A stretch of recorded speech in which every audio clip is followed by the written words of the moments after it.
जैसे इसी गाने को हमारे अमिताभ बच्चन साहब बोलेंगे कि कैमरामैन तो कैसे बोलेंगे, या शाहरुख जी बोलेंगे तो कैसे बोलेंगे, या मिथुन चक्रवर्ती बोलेंगे तो इसी गाने को अपने स्टाइल में कैसे बोलते हैं। जैसे कैमरामैन मिथुन दा, कैमरामैन, अरे कैमरामैन, अरे कैमरामैन फोकस करो छोड़ी को, अरे छोड़ी धोखा देते हो 25 तारीख को। मिथुन दा, अमिताभ बच्चन साहब, कैमरामैन, अमिताभ बच्चन, धर्मेंद्र, कसम, कैमरामैन फोकस करो छोड़ी को।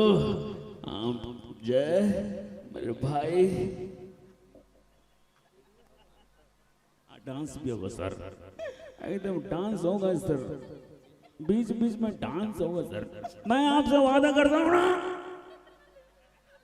अरे जीना सिर्फ मेरे लिए, ओह तेरे लिए, आहा मेरे लिए, रब से दुआ मांगो ना,